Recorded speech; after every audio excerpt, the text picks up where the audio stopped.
Hey, it's me, Riker. Today we're going to have a look at Ainz Ooal Gown, the magic caster from the Dimensional faction.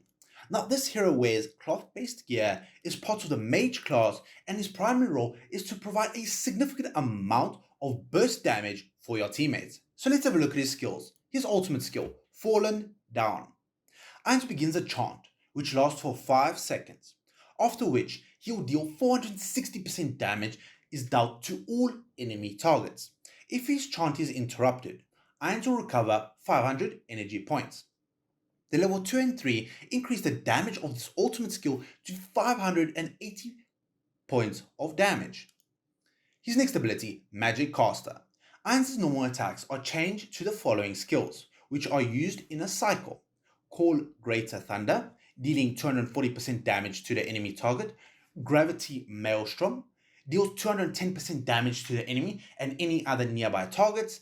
True Dark, deals 180% damage to the enemy target and prevents the enemy from using this ultimate skill for 5 seconds.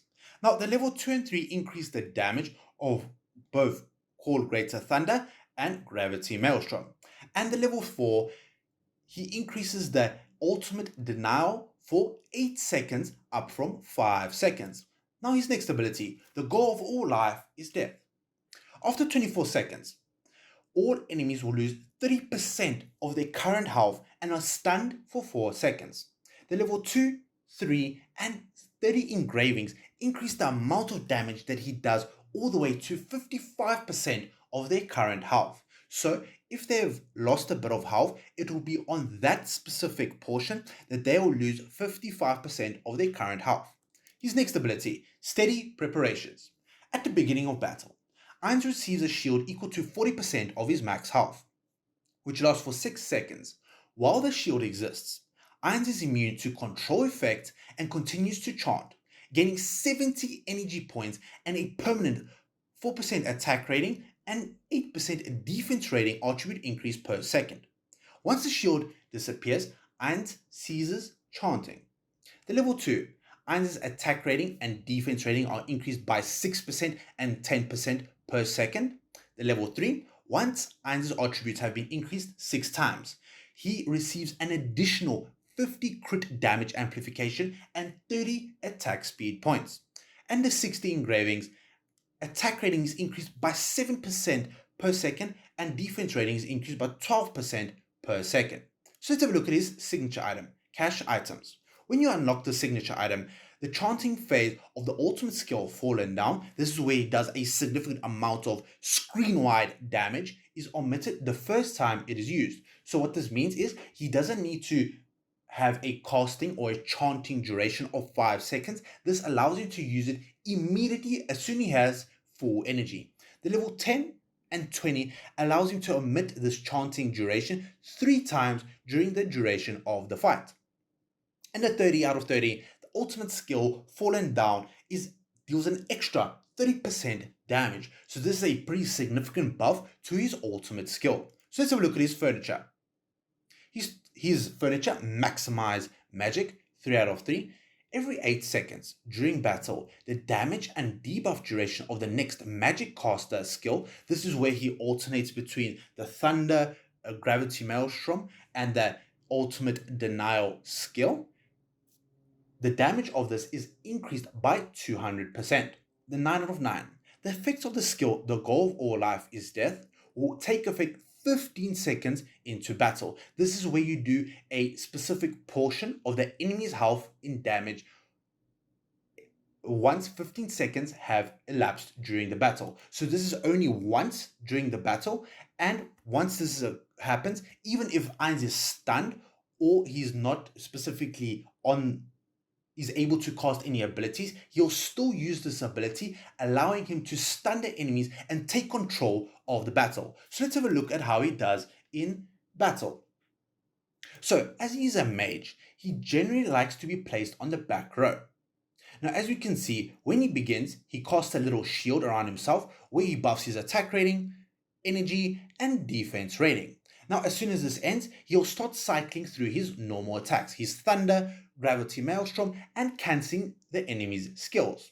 Now we can see the chanting over here where he charms for 5 seconds and one-shots all the enemies with a single ultimate skill.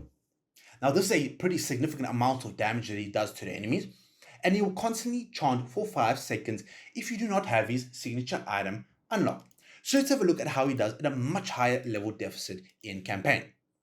Now usually he is paired up with another hero called Albedo. This allows him to boost up his ultimate skill damage even further and allow him to one-shot enemies at a much higher level deficit.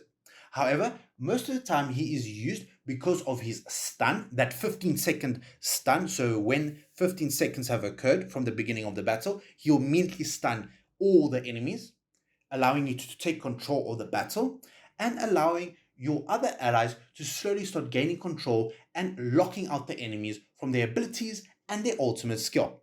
So as we can see in this specific battle formation over here, Ainz is in the back row. Now he is slightly squishy, so he'll need a tank such as Mishka or another distraction based hero who can slightly mitigate the incoming damage so it goes to them and not to Ainz. So let's play this battle. So as soon as you start battle, Ainz will start chanting. Now Mishka is currently distracting the enemies. This allows Ainz to build up his energy and to eventually use his ultimate and stun the enemies. Now 15 seconds is slowly approaching. There we go. That is the stun. Now he can use his ultimate freely without caring about the enemies using any of their abilities. Now we can see that both Leonardo da Vinci and Ainz is controlling the enemies, while Raku and Ainz is dealing a significant amount of damage to this team. Now let's speed this battle over here. Now we can see that both the heroes, Leonardo da Vinci and Ainz, are controlling the enemies. So we can see Ainz is busy cancelling Shamira's ult, and if Shamira was able to use her ultimate skill, she would one-shot all of my allied heroes. So there we go, we have claimed victory over the enemy, and we can see that Ainz did a significant amount of damage by himself. Now he had a lot of support, being both Leonardo da Vinci and Raku. However, he still managed to provide a significant amount of damage at his investment level. So what specific investment level do I recommend into your Ainz? Now I would highly recommend getting his 30 out of 30. This allows him to get 3 ultimates without a single chant or delay, and this allows him to do 30% extra damage of screen-wide damage. Now usually if you place him in areas such as the Arcane Labyrinth, he's easily able to one-shot all the enemies from floor 1 all the way to floor 3. Now the next investment would be his furniture over here. Now this allows him to do more damage, and also this reduces the duration needed to 15 seconds for his stun over here. Now this is that 55% of their current health. So this is a significant amount of damage, and also it provides a significant amount of control for your teammates. Now I would also recommend getting his engravings. Now his engravings is mostly for the stat increase. As we can see here, this increases his attack rating by 7% for 6 seconds that the shield is up. So this is a pretty significant buff that is applied to Ainz, as this significantly buffs him up even further, as this is a percentage based and not a flat based increase to his attack rating.